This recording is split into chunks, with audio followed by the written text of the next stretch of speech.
धन्यवाद।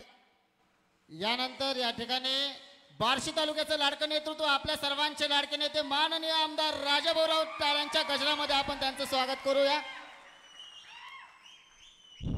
आजच्या या भव्य युवा मेळाव्याच्या निमित्ताने या ठिकाणी उपस्थित असलेले माझे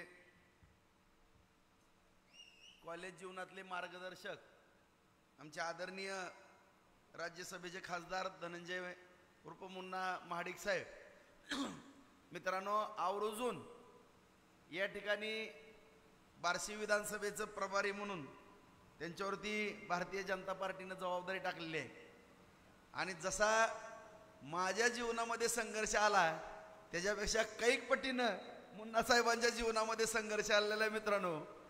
आणि मला जसं पोलीस स्टेशनला अडचणी आल्या किंवा जेलमध्ये जायची वारी आली तशी साहेबांवरती पण आणली जायची। अशा या संघर्षमय जे संघर्ष योद्धा आहेत ते आज आपल्याला या ठिकाणी प्रभारी म्हणून लाभलेले आहेत। असे आदरणीय धनंजय महाडिक साहेब, उपस्थित सर्वच व्यासपीठावरील पदाधिकारी, ज्येष्ठ सगळे नागरिक, आता बहुतेक ही समोर बसलेली फौज आपल्याला आता रिटायर करते काय की, असे सगळे माझे युवा मित्र आज या ठिकाणी मित्रांनो, तुम्हाला रणवीरनं 2 मेळावे किंवा त्याच्या सर्व सहकार्याने, युवराज असतील, रोहित, सोनू, दहीहंडे, सगळ्या त्याच्या टीमनं, प्रत्येक युवा मित्रांनी, त्यांच्या सगळ्या सहकार्याने शहरामध्ये त्या दिवशी मेळावा घेतला। गेल्या आठवड्यामध्ये आज ग्रामीण भागाचा मेळावा या ठिकाणी होतोय, परत वैराग भागाचा एक मेळावा आपण आणखीन करतोय। असे मेळावे घेण्याचा उद्देश किंवा प्रमुख कारण आपल्या सर्वांनाच माहीत आहे मित्रांनो, तुम्हालाही माहीत आहे, मलाही माहीत आहे। आता माझं वय 55 झालेलं आहे, त्यामुळं आम्ही जरा आता ज्येष्ठ नागरिकांकडं आमची वाटचाल आहे, कारण 58ला आणि 60ला शासकीय नोकरीमध्ये रिटायरमेंटची तरतूद आहे। आणि आपल्या सगळ्यालाच माहीत आहे की जोपर्यंत युवा वर्ग कुठलीही निवडणूक ताब्यामध्ये घेत नाही तोपर्यंत विजय मिळूच शकत नाही, असं माझं व्यक्तिगत मत या ठिकाणी प्रामाणिकपणानं सांगतो। कारण या बसलेल्या सगळ्या ज्येष्ठांचं मार्गदर्शन, आशीर्वाद आणि युवाची जी ताकद असते त्या ताकदीवरतीच सगळी क्रांती घडत असते मित्रांनो। आणि त्या क्रांतीचे जनक म्हणून आज या ठिकाणी आपण सगळेजण उपस्थित आहोत। आज एवढ्या मोठ्या संख्येनं आपण सगळेजण उपस्थित राहिलेले आहेत मित्रांनो, त्याबद्दल मी सर्वच माझ्या लहान भावंडाला या ठिकाणी लाख लाख धन्यवाद देतो मित्रांनो। आणि सगळी जबाबदारी आज फक्त आमची आशीर्वादाची असेल किंवा मार्गदर्शन करण्याची असेल, परंतु बार्शीचं भविष्य घडवण्याची संपूर्ण जबाबदारी मी शहरातले युवा किंवा ग्रामीण भागातले किंवा वैराग भागातल्या सगळ्या युवा कार्यकर्त्यावरती आजपासून टाकतो। कारण ही सगळी जबाबदारी तुम्ही पेलायची। तुम्हाला जेही योग्य मार्गदर्शन आहे ते मार्गदर्शन आमच्या सगळ्यांकडनं मिळणार आहे, वेळोवेळी आशीर्वाद तुम्हाला मिळणार आहेत आणि हे सगळं भविष्य तुमचं आहे मित्रांनो। आणि हे सगळं तुमच्यासाठी चाललेलं आहे, मी आवर्जून प्रामाणिकपणाने या ठिकाणी सांगू इच्छितो। कारण आमच्या एका पिढीला, आपल्या सगळ्यालाच माहीत आहे की एवढा मोठा संघर्ष करावा लागलेला आहे की एकही दिवस कधी आम्ही घरी जिवंत जाऊ असं आमच्या जीवनामध्ये नसायचं। घराच्या बाहेर पडल्यानंतर संध्याकाळी आम्ही जिवंत जातोय का नाही ही परिस्थिती आमच्या नशिबाला या ठिकाणी बार्शी तालुक्यामध्ये होती मित्रांनो, आपल्या सगळ्यांनाच माहीत आहे। किंवा थोडी तुमच्या वडील, चुलते किंवा थोडे ज्येष्ठ नागरिक या सगळ्यांकडनं आणखीन माहिती घ्या मित्रांनो, एवढा संघर्ष आपल्याला या बार्शी तालुक्यामध्ये करावा लागला। केवळ बार्शी तालुका हा कशा दृष्टीनं भकास केला किंवा बार्शी तालुक्याचं वाटोळं कुणी केलं किंवा विकासापासून वंचित कसा ठेवला गेला, तरुण कसा दिशाहीन होईल पाहिला, शेतकरी कसा देशोधडीला जाईल ह्या गोष्टीचा मुद्दामून जाणीवपूर्वक प्रयत्न कुणी केला, शहराचा विकास कुणी रोखला, बाजारपेठ अधोगतीला कुणी आणली होती, व्यवसाय कुणी मोडकळीला आणले होते मित्रांनो? शेतकऱ्याच्या शेताला पाणी मिळू नये म्हणून कोणी पाप केलं. आणि सांगलीच्या सभेमध्ये सुद्धा सांगण्यात आलं मित्रांनो की पाणी पुरवठ्याच्या योजना सदा कशा राबवायच्या. आपल्याला सगळं काही लोकांनी कबुली दिलेलीच आहे, त्यांचं नाव सुद्धा मी या ठिकाणी घेत नाही. परंतु या ठिकाणी आपण एकत्र येण्यापाठीमागचं कारण आहे मित्रांनो, जी परिस्थिती महाराष्ट्र राज्यामध्ये आहे किंवा आपल्या खास करून मराठवाड्याच्या जवळ परिस्थिती आहे, या परिस्थितीबद्दल तुम्हाला मला अंतःकरणातनं बोलायचंय म्हणून मी शहरातला पण मेळावा त्या दिवशी घेतला आणि आज आपला ग्रामीण भागातला मेळावा रणवीरला त्या सगळ्या सहकार्याला सांगितलं की मला युवक कार्यकर्त्याशी, माझ्या लहान भावंडांशी सगळ्यांबरोबर बोलायचं. त्यामुळं आज आपण एकत्रित आहेत मित्रांनो. कारण मी सांगितलं की तुमच्याशिवाय काडी हलवू शकत नाही. आम्ही मार्गदर्शन करू शकतो, आशीर्वाद देऊ शकतो, नियोजन करू शकतो, परंतु पाटकुळी मतं आणण्याचं किंवा एखाद्याला विजय करण्याची सगळी 100% जबाबदारी ही तुम्ही पार पाडत असतात ह्याची मला पूर्णपणे जाणीव आहे मित्रांनो.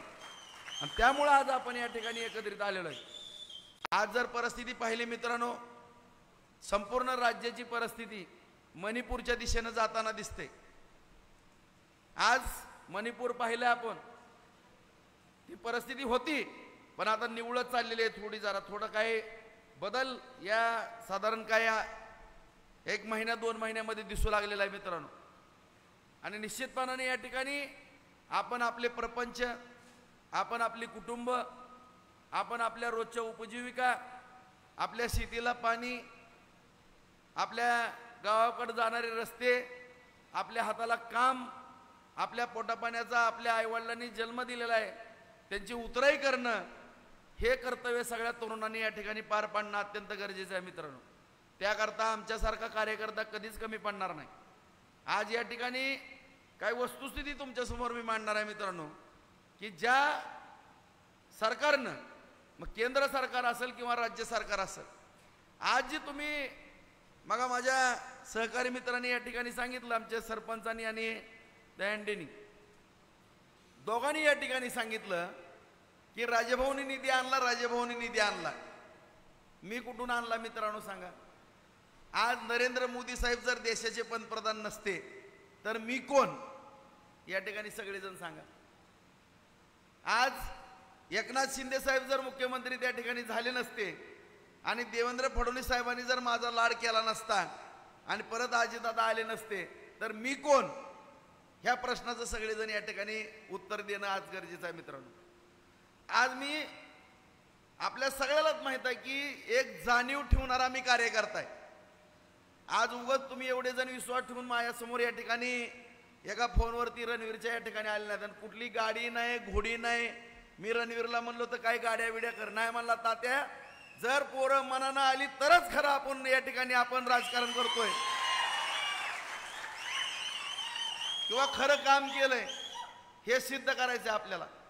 गाड्या घोड्या पाठवून तर सगळी येणार आहेत म्हणला, प्रत्येकाने आपापल्या गाडीवर यावं हीच माझी भावना आहे म्हणला. मग खरं प्रेम या ठिकाणी दिसून येतं आणि त्याची प्रचिती आज या ठिकाणी आलेली आहे मित्रांनो. आज मी म्हणूनच म्हणलं मी तुमचे मगा धन्यवाद मानले. आणि मी आवर्जून या ठिकाणी मित्रांनो सांगतो की थोडं सगळेजण गैरसमजातनं बाहेर निघा, एवढी माझी तुम्हाला हात जोडून नम्रतेची विनंती. बाकी सगळं माझ्यावरती सोपवा तुम्ही. फक्त गैरसमज जी झालेले आहेत ती थोडं त्यातनं बाहेर निघा. या ठिकाणी प्रत्येक समाज बांधवाची विविध मागण्या असतात. मग मराठा समाजाची असेल, दलित समाज बांधवांची असेल, ओबीसी समाज बांधवांची असेल. मित्रांनो मी मगाच तुम्हाला सांगितलं की महाराष्ट्राचा मणिपूर व्हायला वेळ लागणार नाही.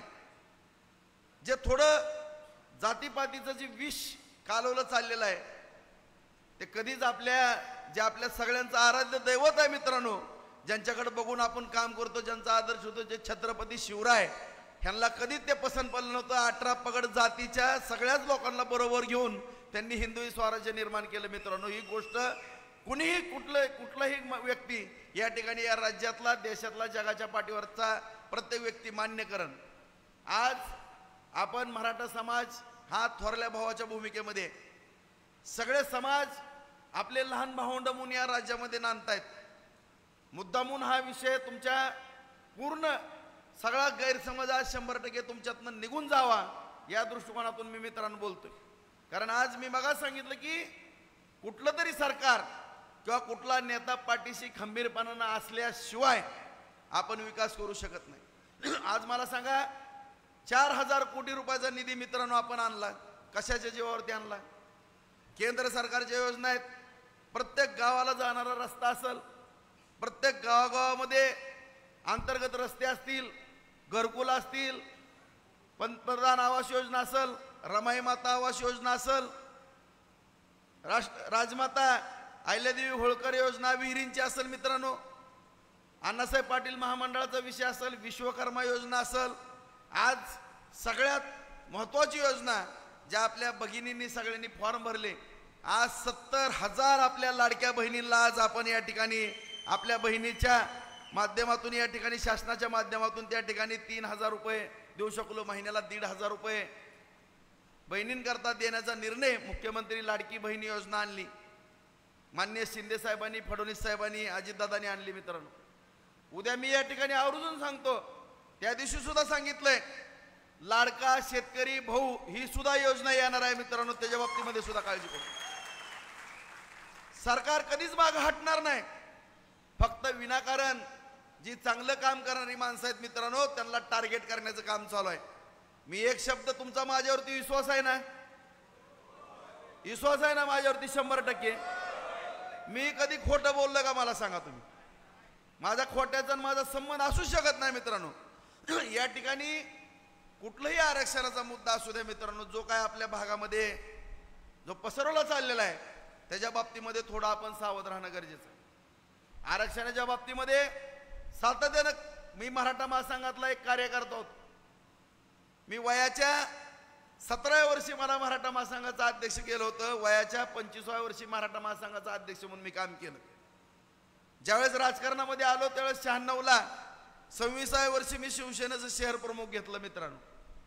आणि मराठा महासंघाची जबाबदारी आदरणीय बाळासाहेब गव्हाणे यांचा मुलगा भैयावरती त्या ठिकाणी पडली गेली.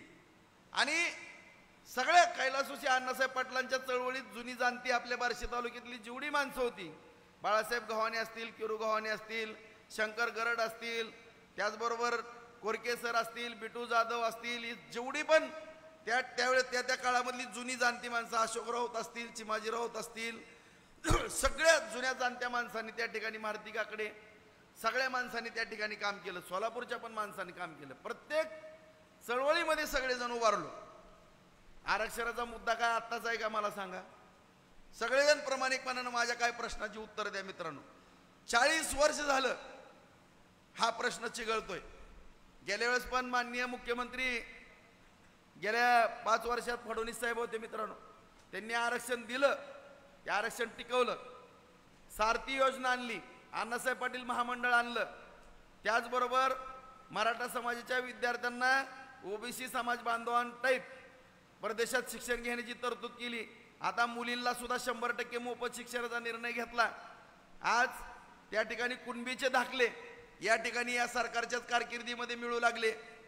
जरांगेदादांनी उपोषण केलं, आंदोलन उभा केलं मित्रांनो. परंतु आंदोलन या अगोदरही असंख्य झाली. त्यावेळेस मुख्यमंत्री कोण होते? 4-4 वेळेस मुख्यमंत्री कोण होती माणसं मला सांगा मित्रांनो? 2.5 वर्ष कोण होतं आपल्या अगोदर शिंदे साहेबाच्या? का मित्रांनो मला सांगा आरक्षणाचा प्रश्न मिटला नाही? 58 मोर्चे निघाले फडणवीस साहेब मुख्यमंत्री असताना. एक काठी कुणाला मारली का मला सांगा? डोक्यातनं फक्त थोडे गैरसमज मित्रांनो काढा. जरांगेदादांचा सुद्धा काय विषय गैरसमजाचा मी 10-12 वेळेस जाऊन भेटून आलोय त्यांना सुद्धा. आज नाही तर उद्या त्यांचा सुद्धा गैरसमज निघून जाईल मित्रांनो.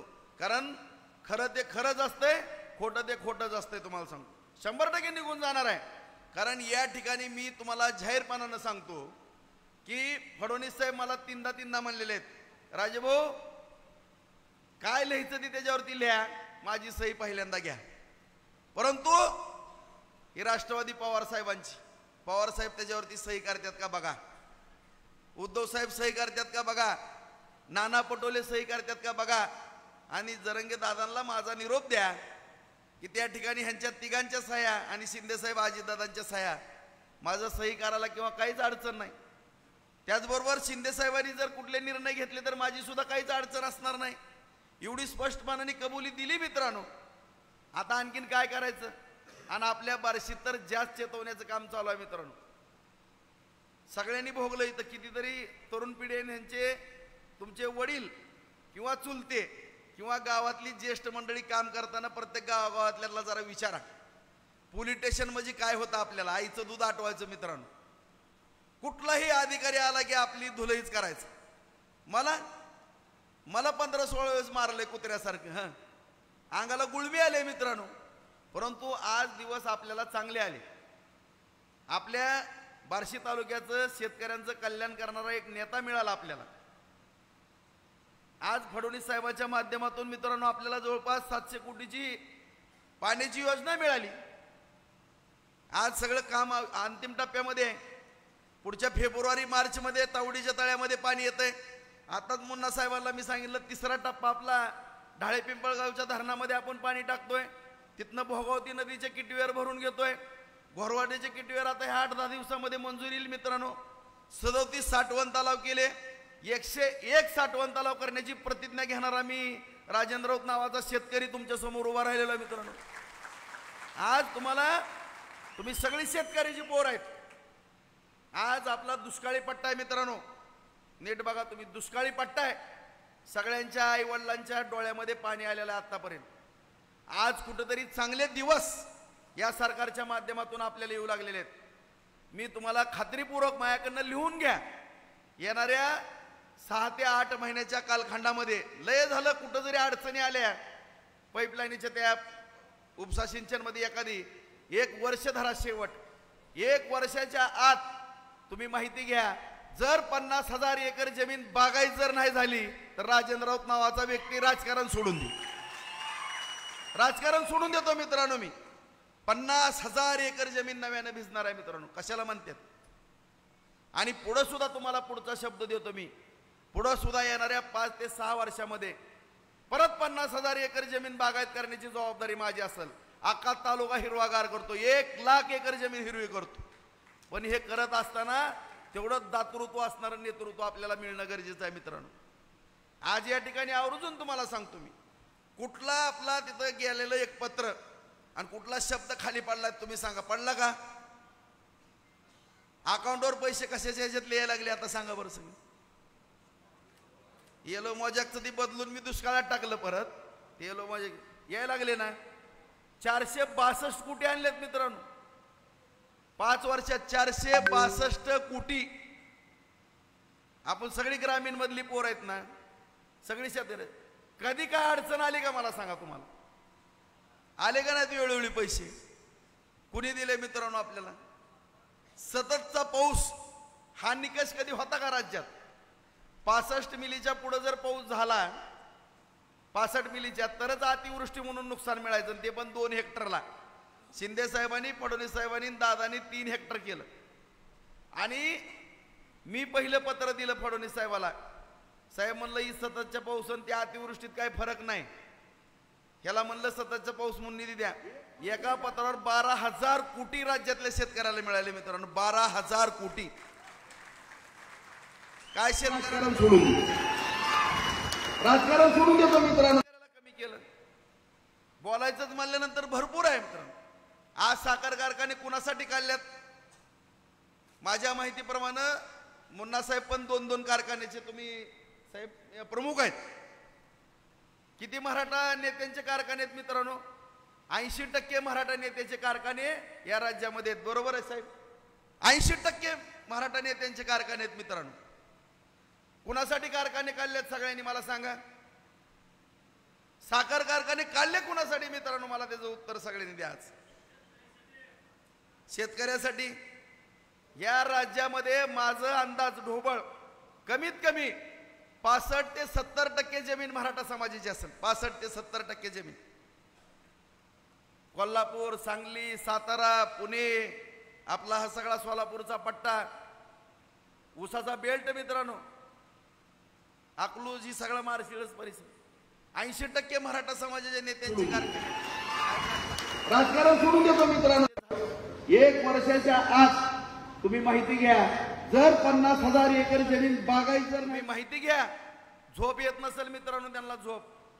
कुणावरती 300 कोटी कर्ज आहे, कुणावरती 500 कोटीचं कर्ज आहे, कुणावरती 1000 कोटीचं कर्ज आहे मित्रांनो. आज त्या नेत्यांना मनाला अंतकरणाला थोडं खटकतंय. बाबा मी माझ्या सर्व शेतकरी बांधवांचा ऊस नेण्याकरता कारखाना काढला, मी करायला गेलो एक आणि होऊन बसलं एक. आता ही कर्ज कसं फेडायचं, ही परिस्थिती सातत्याने निर्माण झाली मित्रांनो.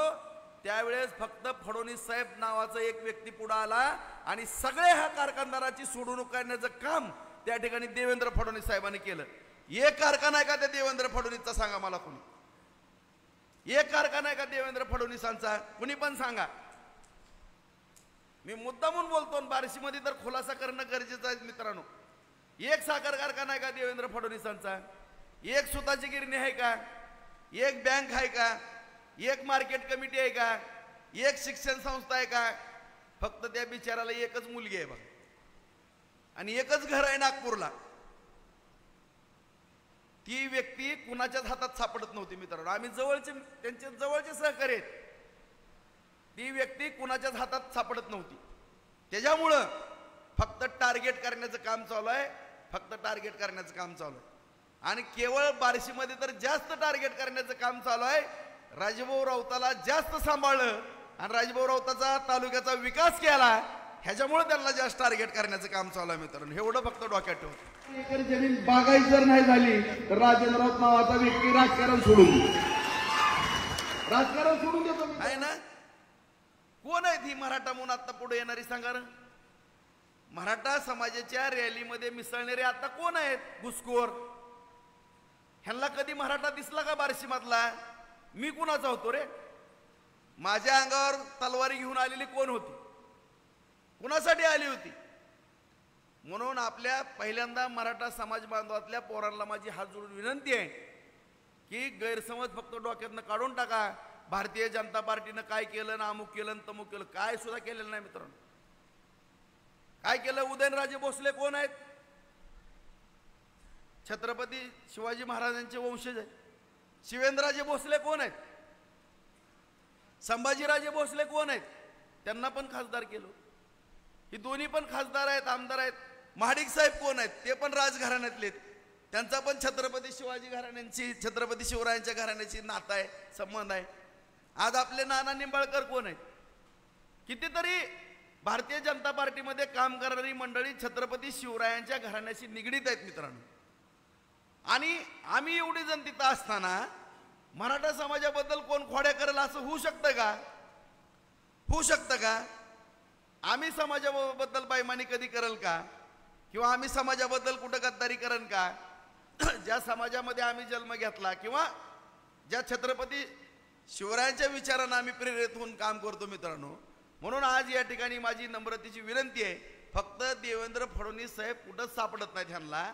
म्हणून नायक पिक्चर बघितला ना तुम्ही, नायक, सेम नायक पिक्चर मधला पिक्चर चालू आहे बघा. आता साधं उदाहरण घ्या. कलकत्त्याला घटना घडली, दुर्दैवी घटना घडली, त्या घटनेचा मी निषेध करतो. त्या कलकत्त्याच्या घटनेवरती ह्या महाराष्ट्रामध्ये उद्धव ठाकरे साहेबांची शिवसेना, शरद पवार साहेबांची राष्ट्रवादी काँग्रेस एक आंदोलन केलं का, सांगा. केलं का, एक तर आंदोलन केलं का. आज ते बदलापूरला त्या चिमुकले बाळांवरती अत्याचार झाला, ती निषेधार्थ गोष्ट आहे. मी तर म्हणलं चौकात फाशी द्या ताबडतोब. परंतु त्याचं राजकारण किती करायला लागले. ह्यांच्या टायमामध्ये काय काय घटना घडल्या, कोरोना सेंटरमध्ये काय काय झालं, कोल्हापूरला काय झालं, वाशीला काय झालं, टिमी नाक्यावरती काय झालं.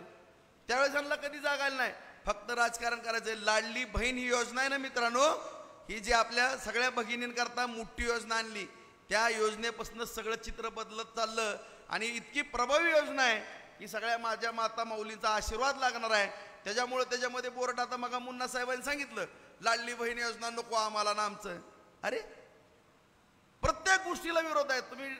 काय तर मी खरंच काय मीडियांची सुद्धा विनंती करतो, मीडिया बांधवांना सुद्धा खरी वस्तुस्थिती दाखवा. 30,000 कोटी रुपये उपसा सिंचन योजनेला आणि पाण्यावरती खर्च या ठिकाणी या सरकारने केले. आणि काही मंडळींनी सातत्यानं काही तालुक्यात दुष्काळी ठेवले आणि ही परिस्थिती आहे. त्याच्यामुळं आज आपल्याला आपला तालुका हिरवागार करायचा. आज एक MIDC मध्ये कारखाने उभारायला लागलेले आहेत. 3-4 हजार पोरांना तिथं काम मिळेल. आज वैरागला एक MIDC करायची, उपळायला एक MIDC करायची मित्रांनो. तिथं आणखीन 4-5 हजार पोरांना काम मिळणार आहे. मी कधी का बसत नाही, तुम्हाला माहिती आहे, भिंगरी पायात घातल्यासारखं पळतो मी. मुंबईला जातो, सोलापूरला जातो, काम करतो. तिथले कामं झाली की लगेच बार्शीला आलं की ह्या गावात त्या गल्लीत हिथे मिटिंग तिथं मिटिंग. कुठल्या कामात कमी पडतो आपण सांगा? पडलो कमी? पडलो का कमी? पडणार आहे का कमी? मग नेमकं करायचं काय? आणि तुम्हाला मी खोटं बोलत नाही, काय गोष्टी बोलण्याला आणखीन वेळ आहे मित्रांनो माझ्या. फक्त माझ्यावरती विश्वास ठेवा तुम्ही, काय गोष्टी बोलायला वेळ आहे.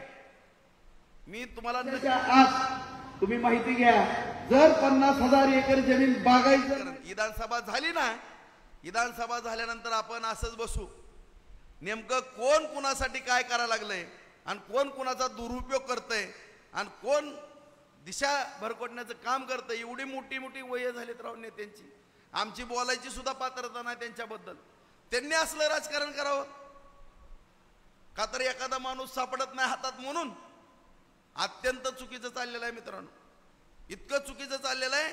आपला महाराष्ट्र राज्य छत्रपती शिवरायांचं राज्य आहे. डॉक्टर बाबासाहेब आंबेडकरांच्या आपण घटनेवरती चालणारी माणसं आहोत. संविधान आपण ही करणारी माणसं आहेत, पाळणारी माणसं आहेत. आणि अशा ठिकाणी सुद्धा निरेटिव्ह पसरून, गैरसमज पसरून आपल्या तरुण मित्रांना थोडं गैरसमज केला. कुठलीही काळजी करण्याचं मित्रांनो कुठलंच कारण नाही. विकासाच्या बाबतीत तर तुम्हाला प्रत्येकाला माहित आहे, विकासाचं मी सांगत बसलो तर 2-2, 3-3 दिवस लागतील. इतक्या योजना आपण आणल्या आहेत. फक्त जो गैरसमज आहे तेवढा गैरसमज काढा. आज या ठिकाणी मी तुम्हाला सांगतो, तुम्हाला हात जोडून विनंती करतो. बरं समजा आता एखाद्या पक्षाबद्दल काही तर गैरसमज पसरवायला लागली म्हणून का आयुष्यभर मी पक्षच बदलत बसू का? बदलू? उद्या बदलणाऱ्याला काय किंमत आहे मला सांगा?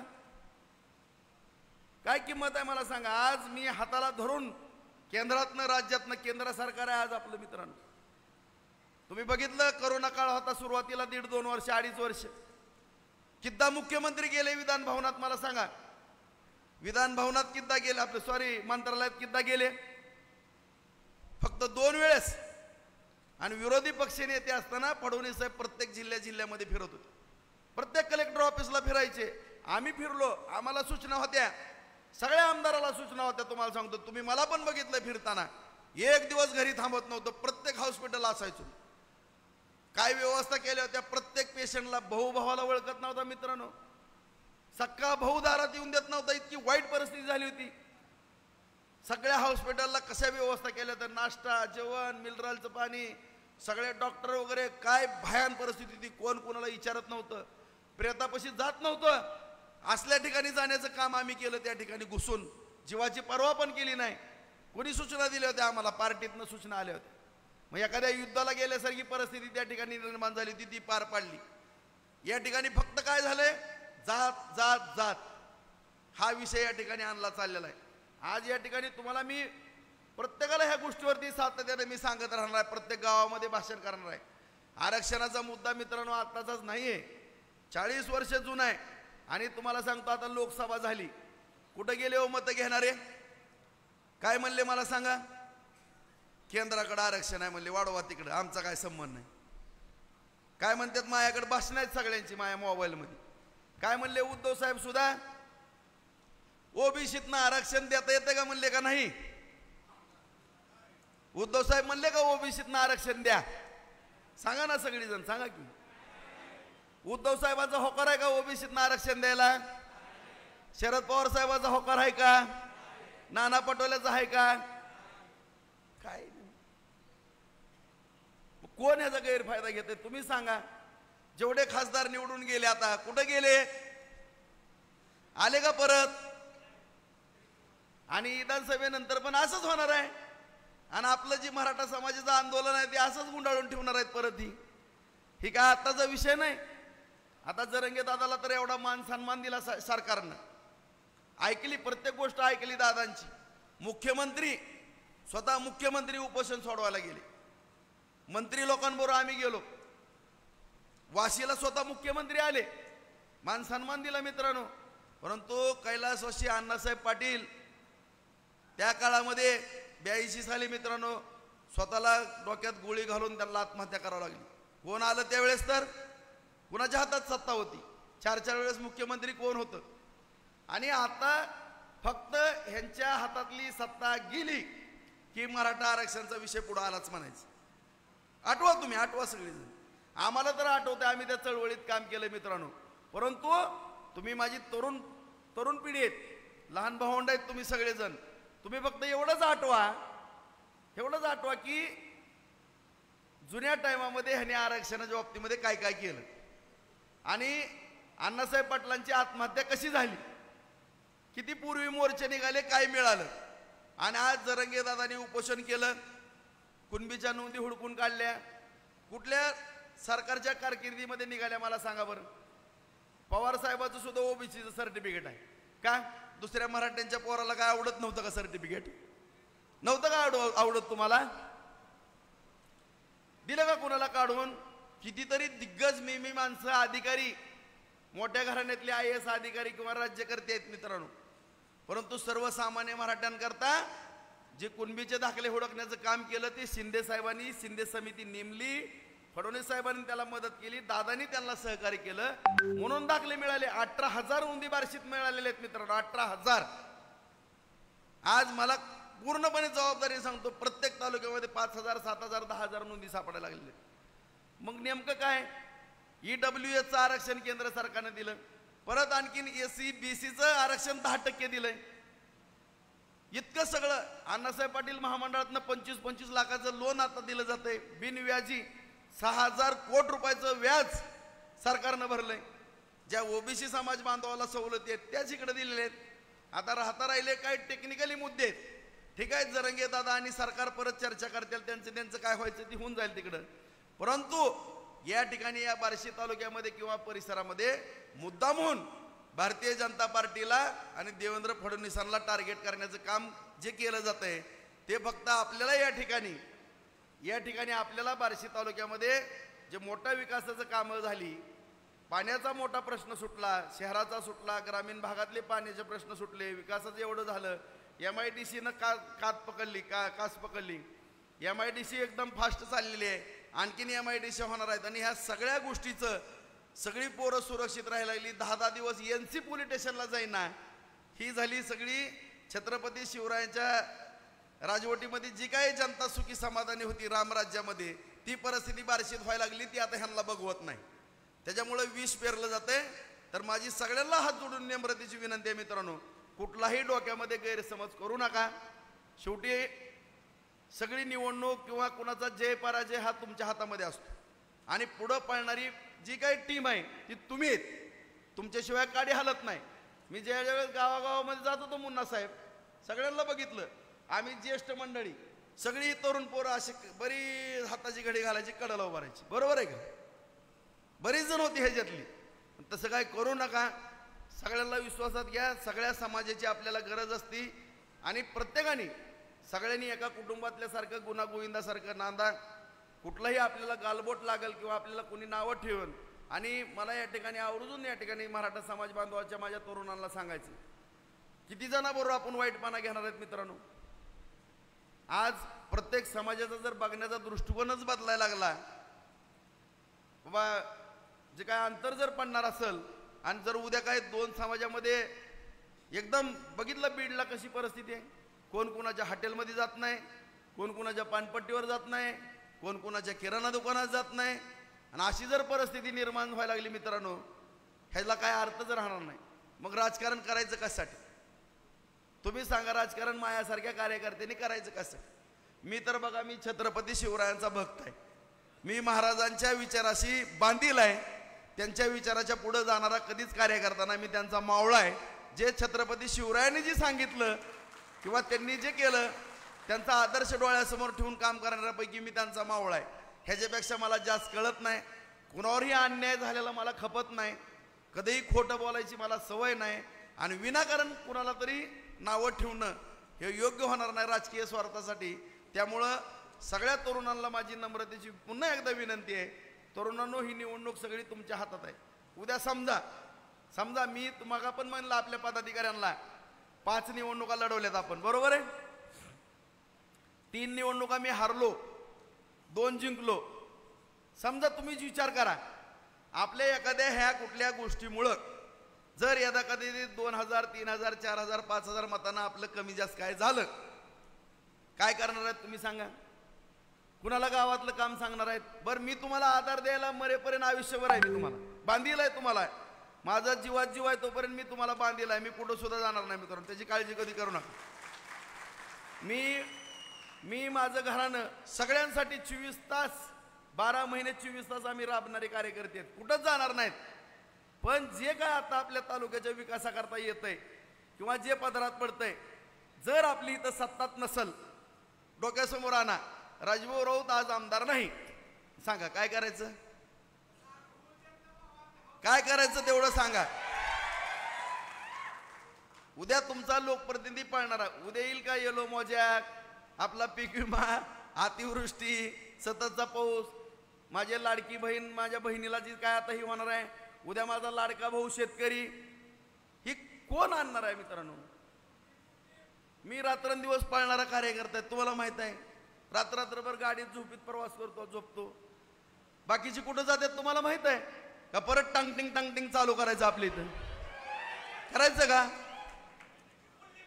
अरे तुम्हाला कोण मिळणार असला रोज देवाला जाणारा संप्रदायामध्ये रमणारा माणूस मिळेल का. हाय का. एक डाग लागून घेतला का तुमच्या राजेंद्र राऊतानं, घेतला का एक डाग लावून. मग तुम्हाला नेमकं नेतृत्व कसलं पाहिजे पुढं, चांगलं पाहिजे का वाईट. मग मला तुम्ही शब्द द्या, कुठलाही गैरसमज करणार नाहीत.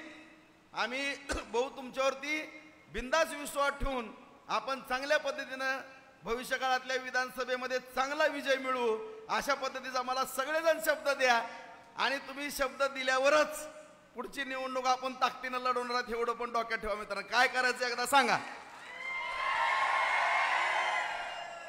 आता गैरसमज कुणाबद्दल करून घेणार नाहीत, नाही अजिबात. काय तिकडं व्हायचं उद्या, आणि शेवटी कुठले प्रश्न मांडायच्यात किंवा काय सरकारकडनं करून घ्यायचंय, जीवाचं रान करीन तुम्हाला सांगतो. आणि वेळ पडली जर कुणी मला फसवलं, मग मी तुम्हाला इथं सगळे सांगतो, कोण मुख्यमंत्री उपमुख्यमंत्री कुणाकडनं जर असं 1 वर्षाच्या राजकारणात फसवणूक होती, जर 50,000 असेल बस.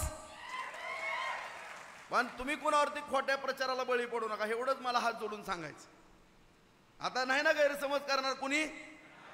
आता वैरागला एकदा मी तरुणांना विचारतो, शहरामध्ये एकदा विचारलंय, आणि पुढं तुम्ही कुणीच काळजी करू नका. मी, माझा तालुका आणि माझी सगळी तालुक्यातील जनता ही माझ्या कुटुंबापेक्षा जास्त सांभाळण्याची जबाबदारी या पट्ट्याची असेल. अजिबात कुणी काळजी करायची, एवढं बोलतो. आणि आपले मुन्ना साहेब ज्यांनी मगाच मी सांगितलं की माझ्यापेक्षा त्यांच्या नशिबाला लय संघर्ष आला मित्रांनो, त्यांना विचारा काय कारखाने काढल्यावर काय असतं आणि काय नाही, ती कसं भोगलंय प्रत्येकाने. मराठा नेत्यांचं मग मी सांगितलं मित्रांनो, खोटं बोलत नाही. आणखीन सुद्धा सांगतो, काय काय जण कोणी हल्लं का इथं बस खाली, कुणी या ठिकाणी सांगतो की अशी नेत्यांची अवस्था झाली की लिंबाचं झाडण दुरी. अशा परिस्थितीमध्ये काय काय जणांची घरं सावरल्यात. सोपं नाही मित्रांनो हे राजकारण करणं. पण म्हणून सगळेजण समजून घ्या, गैरसमज करू नका. काय की बिनकामाची अहो पिठाची गिरणी माहित नाही आणला, ते काय उद्धव साहेबाला काय माहिती आहे का. कधी पिठा रोज भाषण बघितलं तुम्ही, काढलं का. साखर कारखान्याच्या ऊसाची FRP, दुधाचा भाव ऐकलं का कधी त्यांच्या तोंडातनं. सोयाबीनचा भाव ऐकलं का. हे असला ती तसला, मोदी साहेब असले आणि ही तसला, ह्याला बघतो आणि त्याला बघतो. कुणाला काय बघतंय कुणाला माहिती. बघा तर तुझंच मग मुन्ना साहेब बोलतील. धन्यवाद भाऊ. यानंतर खरं म्हणजे आज आमचं भाग्य असं आहे की पश्चिम महाराष्ट्रातील सर्वात मोठी युवा